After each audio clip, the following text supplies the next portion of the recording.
Hello everyone, welcome to the Jewish Week Online. We had the opportunity to meet Ehud Segev, the Mentalizer. Can you bend a spoon? Can you predict what your friend is thinking? Ehud can. We had the opportunity to check out his show and learn more about his talents. Let's take a closer look. Okay. No hands at all. No ass at all.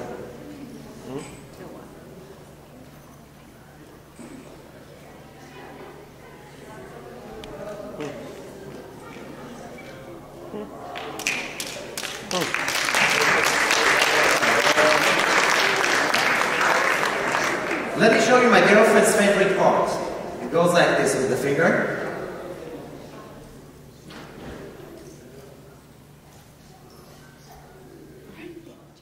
Close your hand on it and make sure it's facing up in a second. Understand why. Give me your left hand. Open it like this. Go like this with your fingers. Then you make this spoon go straight. Again.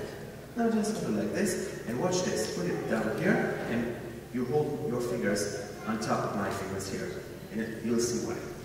So I won't be able to move my fingers. You don't have to push it, just feel that I'm not moving my fingers. Are you ready, Ricky? You see your signature? Watch this. I'm moving my hand in a circular motion. You might feel some energies. And you'll see how very slowly something is starting to happen to this spoon. It's turning around. You can see it, right, Ricky? But are we moving our hands?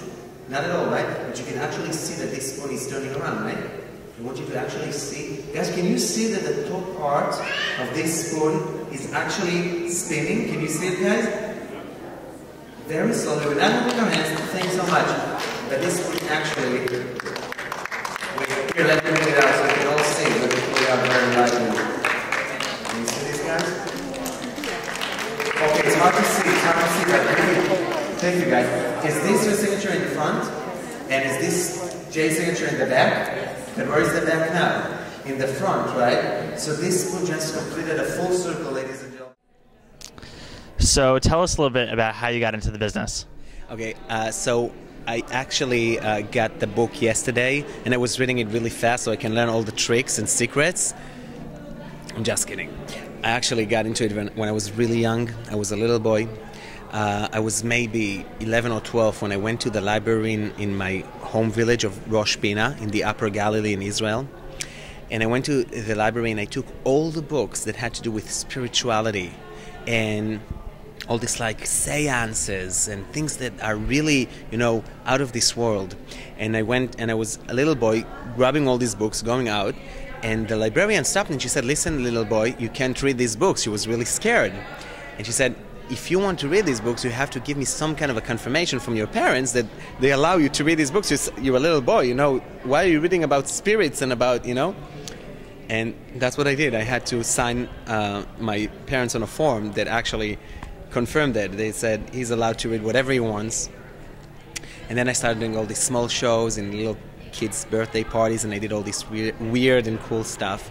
And it went on like a ball of snow, getting bigger and bigger. And soon enough, I moved to New York City, started doing my off-Broadway show in Times Square. Then I started appearing on TV all over the world. And now I'm here, and I'm traveling the world. It's a wonderful experience for me. I get to see beautiful places, and I get to perform for amazing people everywhere. In Mexico, right here, or in India, or Europe, or Israel, or everywhere I want. What's the hardest part of your job? Actually, it is the flying, because I fly a lot. So I carry my pillow with me, and that's the hardest part of it, because being on stage and working with the audience is an amazing experience, and that's the best part of the job. So the hardest part is getting to the show, because if I have a show today in India and a couple of days later in Mexico, that's a lot of flights to do, and then I have to fly to Macau in China, in Hong Kong, and from there through Turkey to go to Israel. It's crazy. And, when you think of magic, I wouldn't consider this magic. It's more, I don't know, how do you describe it? You know what? It's the biggest question everybody asks. But what I call it is, it's magic, but it's magic for the mind. Because I won't make a handkerchief disappear, but I will make a thought disappear from your mind. And I would make people think that they see something when in fact they don't really see it. And I create all these virtual realities, and I make people be somewhere which is beyond impossible, you know? And, you know, what would you say to people who are looking to go into this business? I say, hey, welcome. We have tons of you guys out there, and we have a lot of great people, and that's how we get a lot of inspiration from new guys coming in and giving us new concepts, and donating to this field of mentalism and all this art. So you're very welcome, and you better start learning and studying and take all the books you can about everything and start building a show. And you were born in Sfat, and how did Sfat, or like people say, you know, that's where Kabbalah started, and how does it play into your life?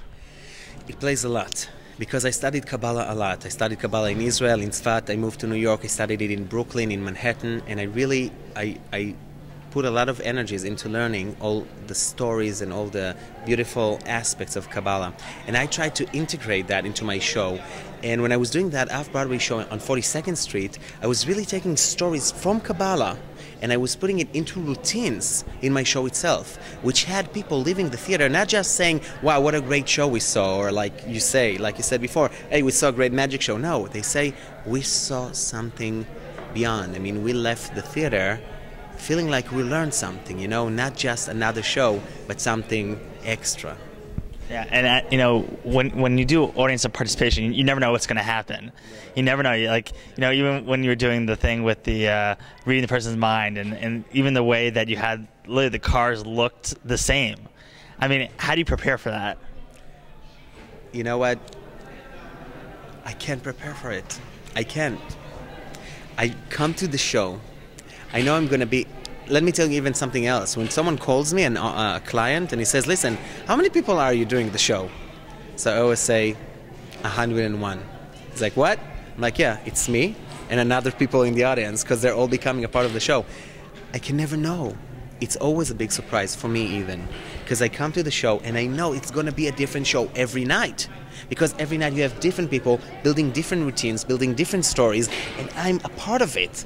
And that's what makes it so much fun and not boring, because doing a 9-to-5 job would be boring. But for me to come doing a show that I never know how it's going to end, and as you've seen tonight, every night it ends with a different story, it's a lot of fun.